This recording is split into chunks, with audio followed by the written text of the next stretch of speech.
What is it, everybody? Your boy Sammy one time, you know what I'm saying? Woo! I am excited about this one. Oh my God, because this is the ending. Logan Paul's biggest scam. Now, this is 31 minutes long.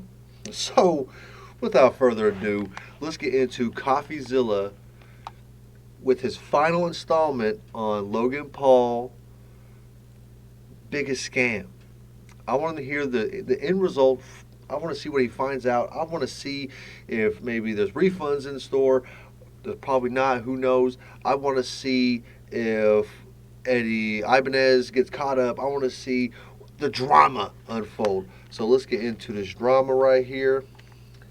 Let's get it. Let's go back to bam. Let's do it like this. Let's go. For the last 6 months, I've been working on my own NFT project. We've put hundreds of thousands of dollars in it.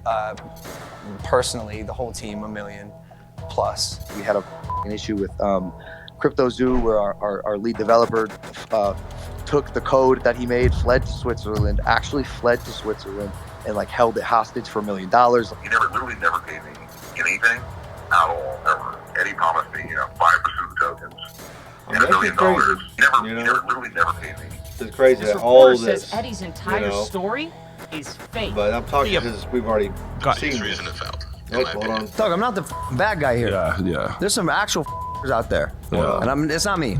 Like, I'm here to build. Bullshit. Let's get it.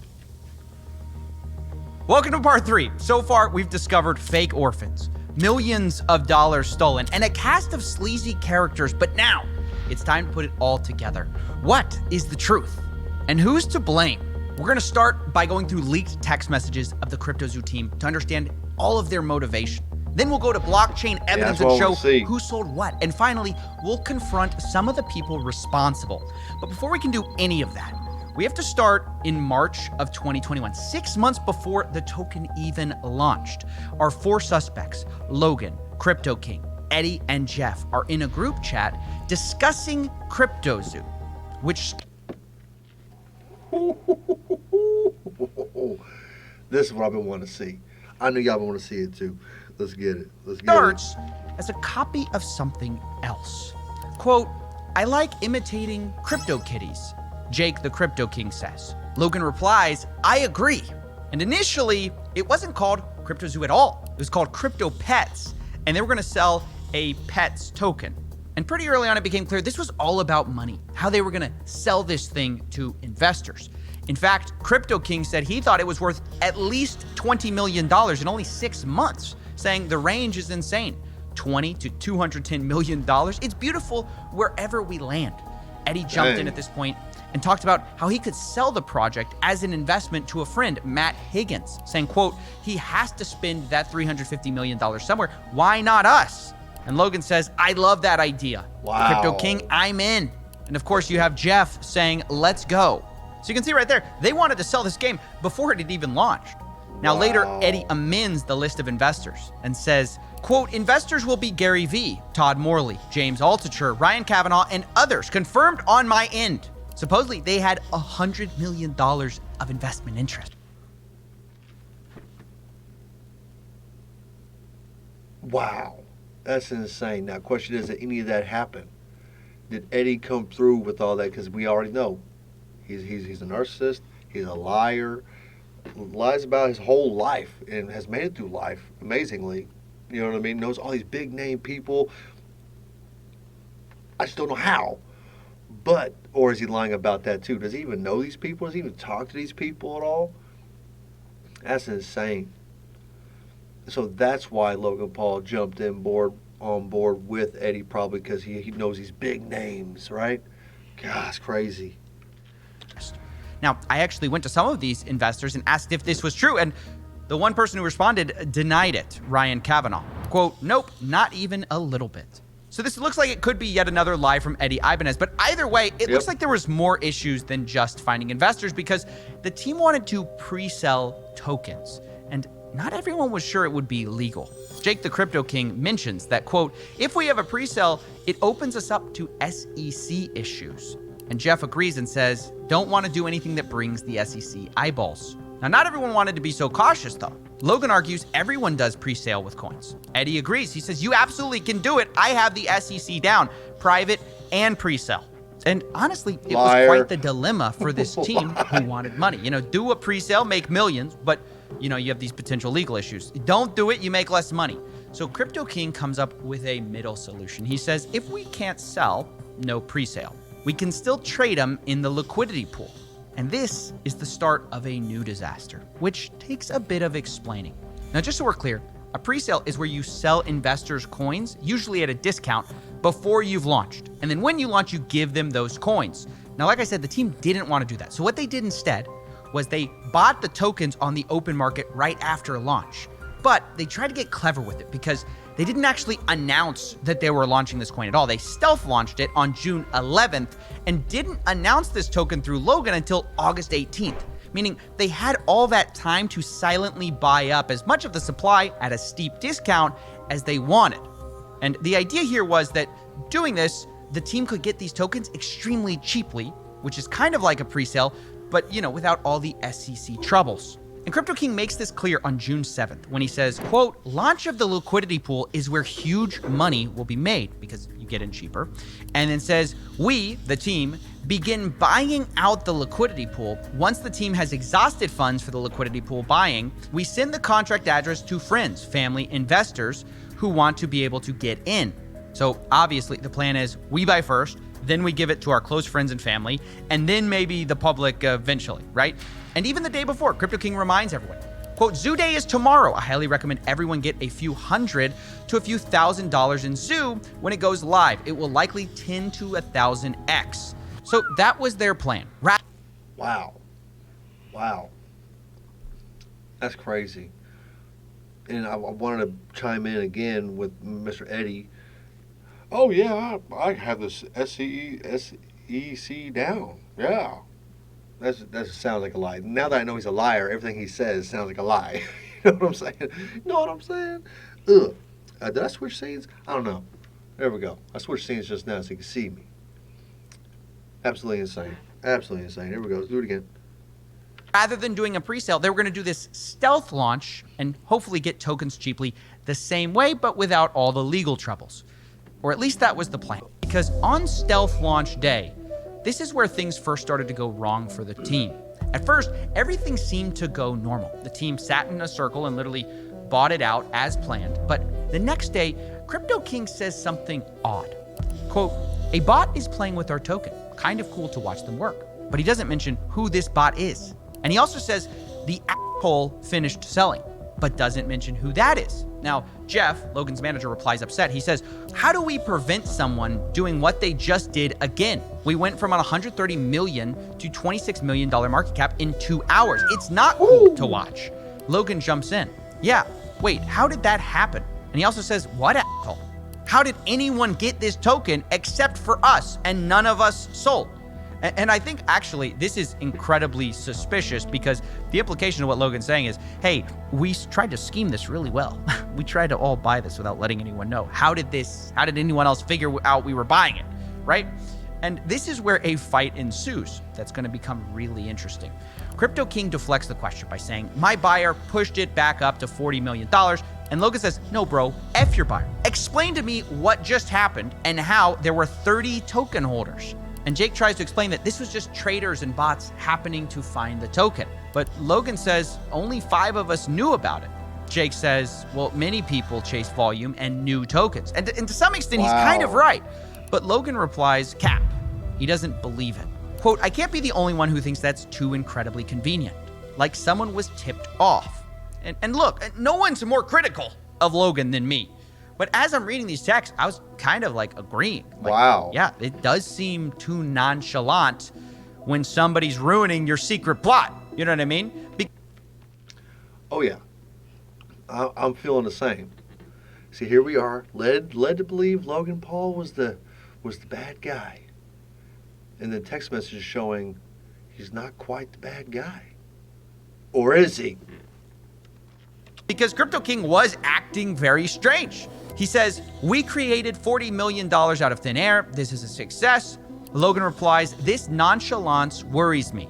F 40 million. It was at 120 million, which again, It's all about the money with these guys. But truth be told, I did agree that Crypto King's attitude seemed strange in these texts. I mean, he's not wrong that bots are a thing. Traders are a thing. But it sounded like he didn't want anyone to look into it. So, naturally, I looked into it. And what I found surprised me. Because there were bots, but there's also unusual human activity during this time. So I tracked the 5 biggest buyers of this zoo coin. And lo and behold, this is what I found. Logan was one of the biggest buyers, which is what you'd expect. But he wasn't the biggest. In fact, 2 of the biggest wallets seem to be associated with Crypto King himself. I knew it. And here's where I paused. I said, wait a second. Why did this guy buy more zoo tokens than Logan when this is mostly Logan's project? I thought Crypto King was a small part of this team. And so to get more info on this, I actually got access to an internal meeting note from the day of June 11th, which they called Zoo Day. And in it, we find actually some interesting information. We see that 5 founders bought in. They apparently were, quote, trading in circles until each person maxed out. But on the list of buyers and how much they spend are only 4 people, when we know 5 people bought. We have Danny, Logan's assistant, for 20K, Logan Paul for 100K, Jeff at 100K, and Eddie at 100K, but Crypto King is nowhere to be found. And yet, on the blockchain, I have him putting in $200,000 worth. And this number, by the way, seemingly is confirmed in a conversation I had with Crypto King, where he said, my 200K investment. And the reason this is important is because it does imply that something shady was going on the day of the stealth launch. Because Crypto King had a relatively small role in this whole project. He was the advisor, but it wasn't that big of a deal. Like you can see from the internal meeting notes, they have a breakdown of who's getting what in terms of founder tokens. And like Logan Paul's getting 51%, Eddie's getting 30%, Jeff's getting 10%. Jake's only getting 5% of tokens, but he has the most of these like stealth launch tokens, which makes no sense. And it got me thinking that maybe what explains this suspicious behavior around like, oh, don't worry about who was buying at the time of the launch. Maybe that's explained because perhaps no one knew that he was buying up large parts of the token supply. Maybe he was buying it to sell later. Now, of course, that's speculation. So that's why I confronted Crypto King on all of this. But before we get to that call, let's address the elephant in the room. Logan didn't accuse Crypto King of being a scam. It was the other way around. Crypto King told Logan Paul he was a scammer. And the question is, why? Well, to answer that, we have to go from June, the stealth launch date, to September 1st, the official launch date of CryptoZoo. September 1st, cryptozoo.co. Now, the day of the launch was a bit strange because you might think, well, they already have a token, right? But the first thing they did was actually create a new zoo token with a different code, but the same name. And they actually airdropped all the holders of the first zoo token with an identical amount of those coins on the second zoo token. So you might be wondering, why did they do that? Well, maybe it's to change the smart contract, but maybe it's because of what they did do. They blacklisted some of the holders. In other words, they didn't airdrop to everyone, including Jake the Crypto King. They excluded his wallets so it couldn't get these zoo coins. Jake texts the group about this the next day, saying, quote, Zoo team made a major error this weekend. They chose not to communicate, mint a new token, and airdrop it to whatever wallets they determined fit. This decision came from Eddie and Logan, and I had no part in it. 11,250 wallets before the airdrop, under 11,000 after. They chose to blacklist and ban over 200 wallets. Now, who those wallets are, I have no idea. But he continues, quote, as a founder like Logan, Jeff, Eddie, and Danny, I had purchased a large quantity of tokens. 5+ of my wallets had been blacklisted from the original team's buys. Now, I don't know why he had 5+ wallets there, but okay. He says 80+ billion zoo tokens were confiscated from me today without any communication. So, wow. That's why Crypto King accused Logan of stealing from him or scamming. It's because he was frozen out of a lot of his wallets. And then we get to the text you guys all know. He says, Logan, you stole $40 million. You're a scammer. You're a con artist, all that stuff. You betrayed your community. The reality is you aren't that guy. And Logan responds, oh, Jake, trust me, bro. I am that guy. I want to see the yes. Cue in the arms of an angel. And look, I mean, what do we make of this? Well, I don't know. I can't root for either.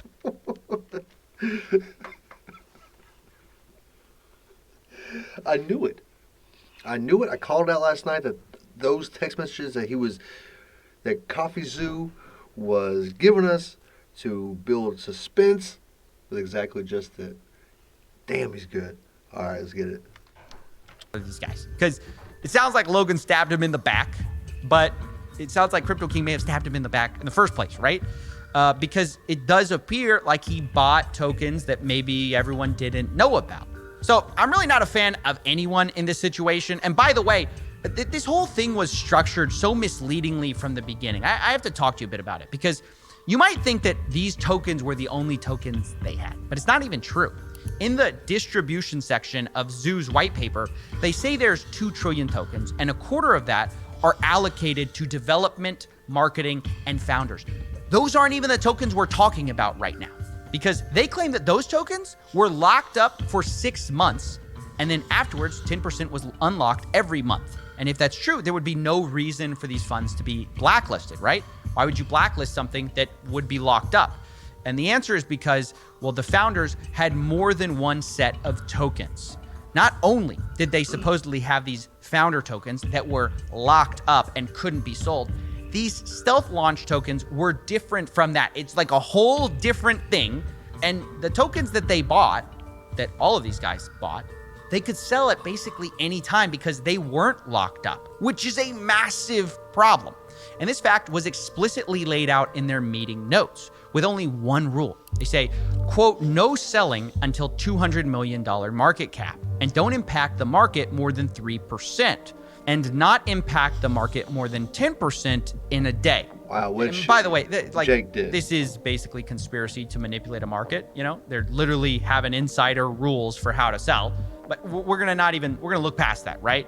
Because these rules eventually kind of changed. A text from Logan's manager, Jeff Levin, came to the group chat, Zoo Founders, saying, guys, new and absolute rules. No one is to sell or transfer any Zoo. Logan's gonna make the call when we can make moves. And Logan replies, your tokens do not leave your wallet. This is a game.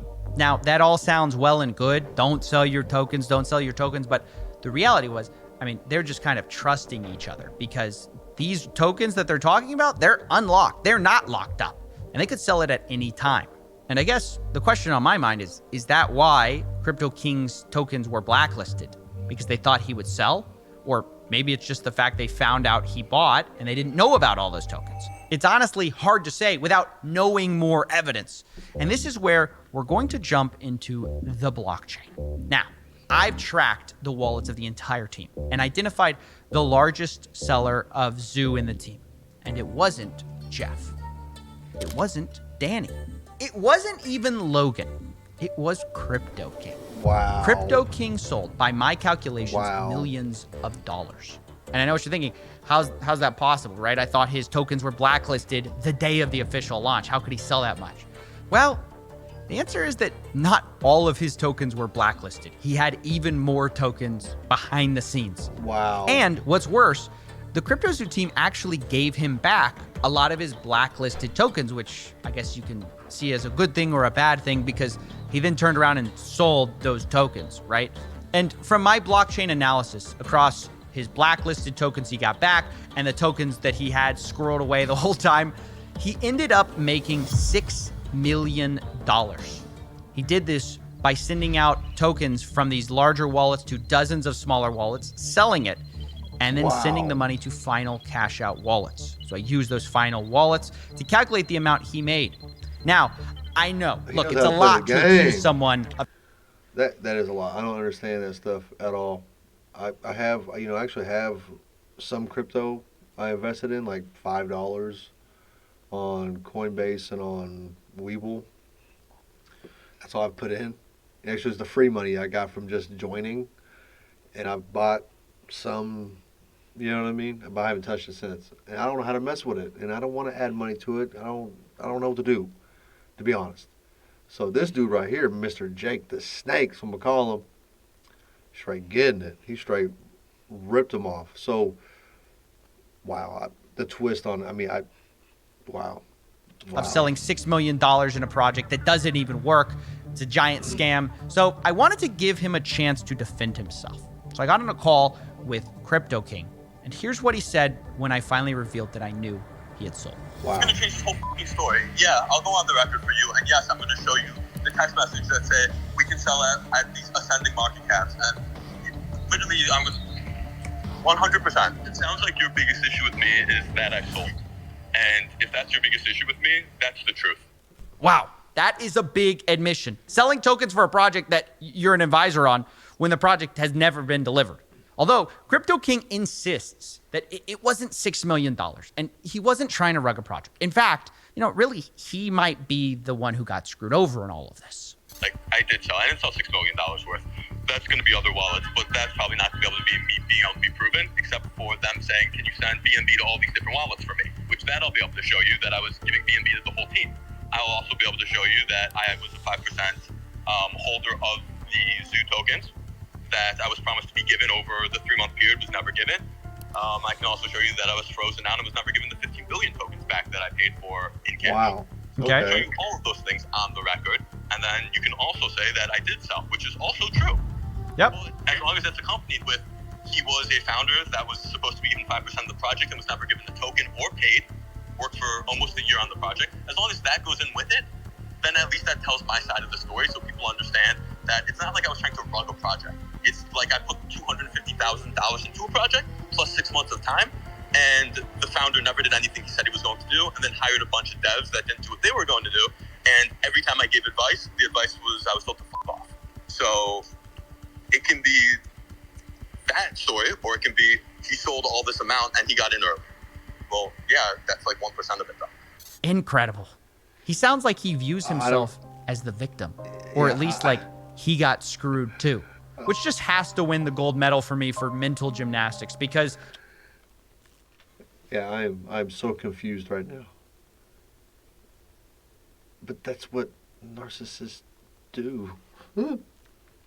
I mean, he literally had put $200,000 into this, and he says he made millions of dollars. Even if you take him at his word that he didn't make the full $6 million, he admits to me later that it might be a pretty close guess.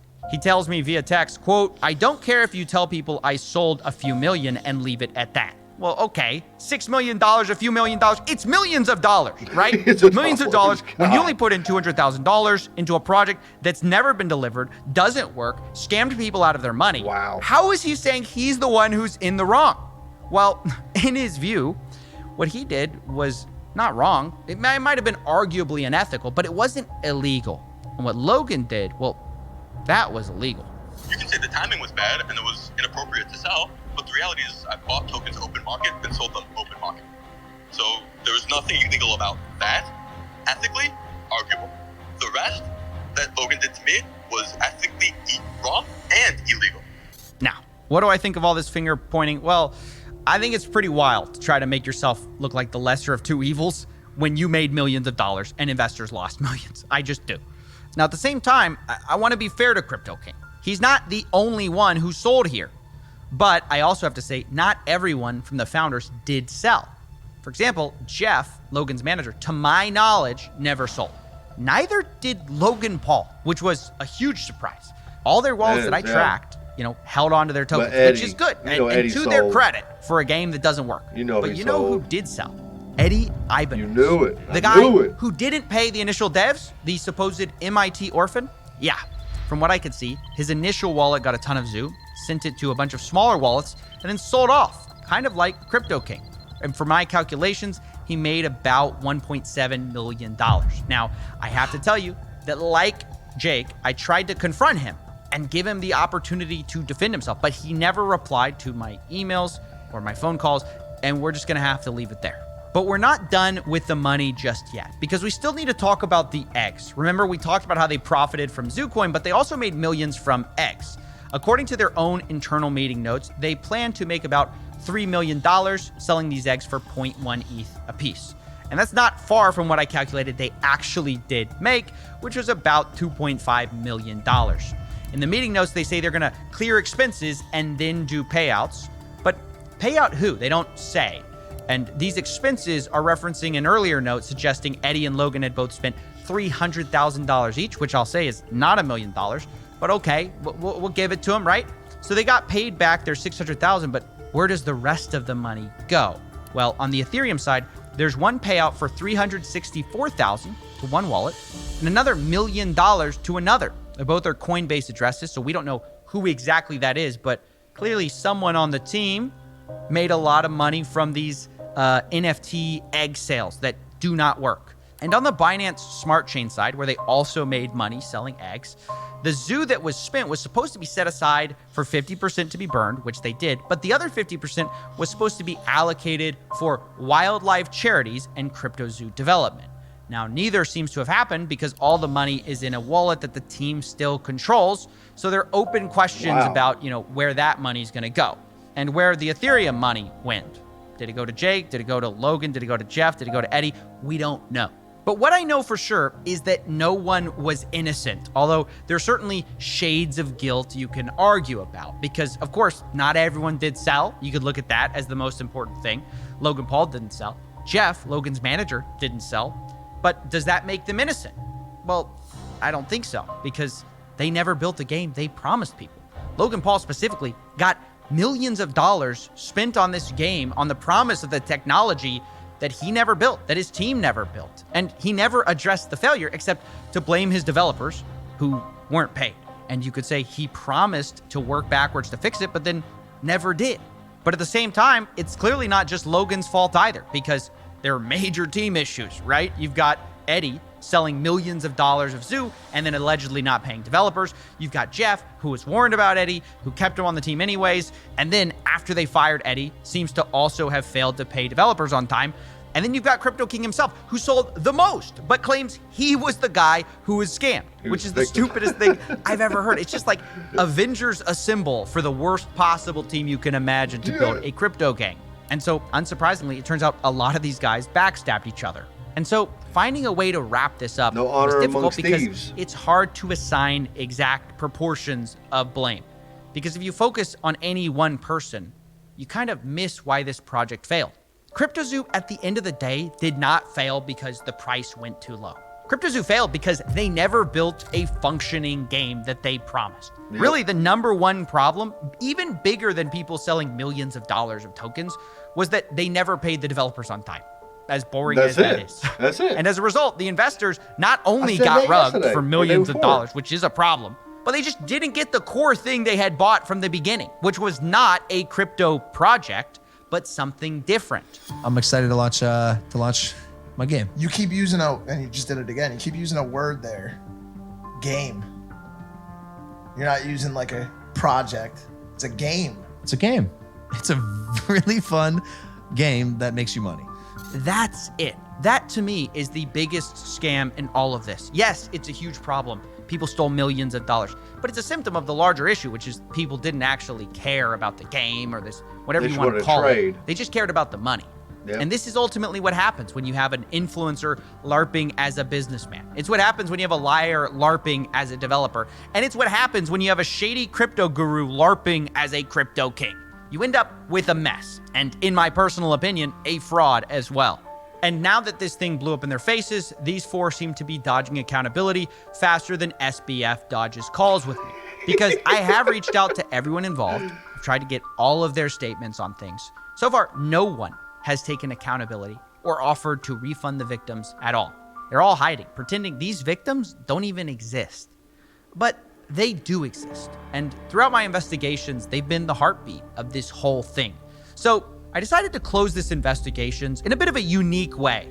Rather than me deciding who's to blame or me deciding what you should think, I want to give them the last word. Everyone's to blame. Logan, in the sense of his poor management, is his project. He still made these promises to people. I think everyone it is to blame, including Logan Paul, of course, because he was the one in charge of this, and he was responsible for all of this mess. Everybody has a big part and a massive cross to bear. Each one of them scammed the project in their own way, and then off to the sunset they went. It was his job to check the team, to make sure that everyone is working together, to make sure that he is giving the funds of the people that put it into his project under his name to people that he actually trusts. So in my opinion, if the team failed to perform, that's Logan Paul to blame. The community is destroyed. People is angry. They just want their money back. They just want their normal lives back.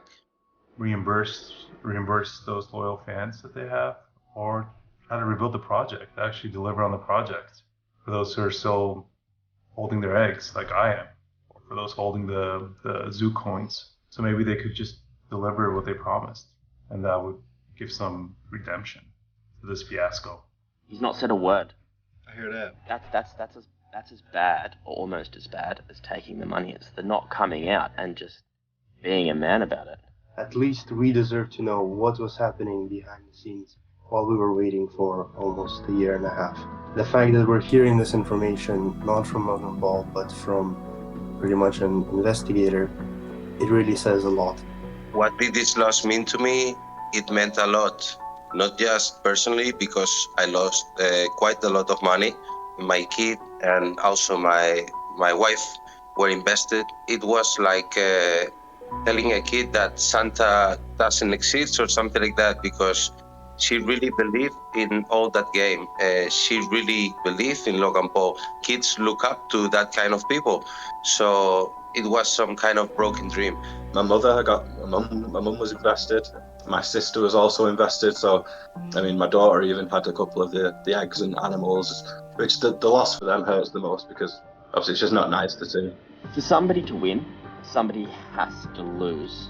That's a gamble you take, whether you get into crypto or not. I got in knowing that I could lose, which is fine. That's on me. But I thought if I lost something, it would be because I sold at the wrong time, or the game didn't earn as much as I thought it would, and therefore my things weren't as valuable. But you never go into it thinking it's not something that they're going to just sell out from underneath you, because they could make so much more if they actually delivered on what they said, even if they delivered on close to what they said. And that's the thing, is you don't think they're going to rug you because there was so much money in a game wallet. Ultimately, at the end, the way I see it is it was fraud. Logan could have put out the red flags, told people to stop investing more into it, because people were investing to this project until the very last minute, where the ship was still just sinking down the ocean, and people were still putting their cash into it. If I was on a call with Logan Paul, I would ask him, where did his redemption arc go? I think he was on such a good streak going about his YouTube career and boxing as well. And it's sad to see that because of money, once again, we have degraded down to stealing from his viewers. What would I say to Logan Paul and his team if I could? Well, actually, I could, because I have an NFT from other project that gives me the right to see Logan Paul, to meet and greet with him. And I will actually use that right to tell him this story again, show him this video in front of me, and see how he reacts when he sees that my family, my whole family and my kid are affected with this situation, because I think that's not human.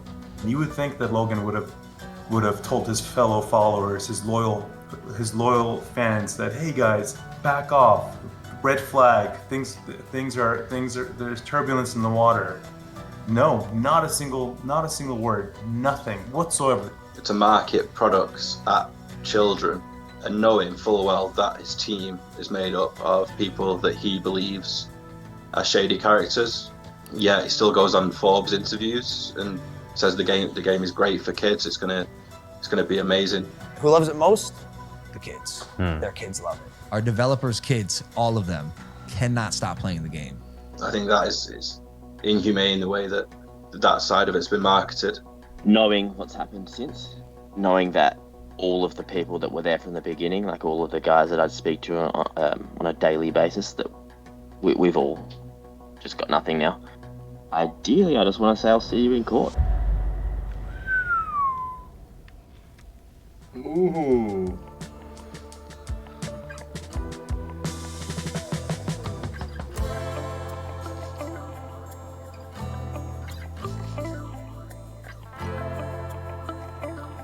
Ooh. That it? I'm gonna call that it. All right, so I bet because of these videos, I think that there was a response video to Logan Paul inviting Coffeezilla onto his podcast. Did I? I didn't switch scenes, did I? I'm still learning. I got to remember to do certain things like that. But anyways, I think Logan Paul, he invited Coffeezilla to his podcast. I haven't, again, I haven't kept up with anything. I wanted this to be fresh and fresh for you guys too. I mean, it's sad. Yeah, all over money. All over money. Go rip off your biggest fans, and that's what's important. Like you guys who are watching this right now, my crew, the few of you who come through every single day, I say this all the time. I would never do something like that to none of y'all. You know what I mean? I'm out here to have fun. I hope you guys have fun with me. I got some good ideas I do want to do. Not make a, scam app or nothing, but just crazy video ideas I hope you guys will enjoy and will maybe help this channel thrive and grow a little more. Because I've been honest with y'all this whole time. The end game goal is for this to be my job. This is what I want to do. Reactions and other things as well. I mean, I kind of bounce around ideas and things and I tried different avenues on this channel to see if it'll work or not. Of course, that's what you got to do as a creator. You got to change it up a little bit. Because there's so many important reasons why I want to. It's not just out of selfishness or any of that. It's just, again, if I made as much as I make, or what I used to make before I got fired, that'd be enough for me to live and take care of my family the same way I already was. And that's kind of my goal. I would never rip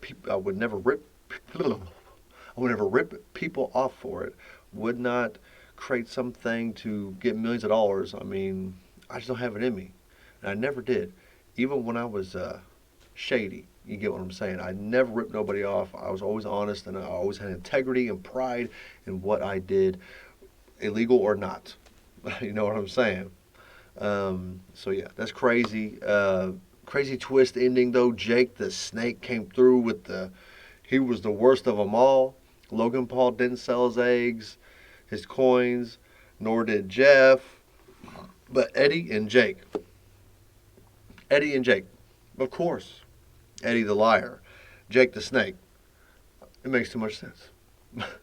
All right, guys, man, I hope y'all guys enjoyed that. I may have fumbled a couple times with switching scenes or whatever, but hey, you know what? I'm learning it. It's new. This was a long video, and I got to cut out some ads now. So y'all get out of here. Get on out of here. Peace.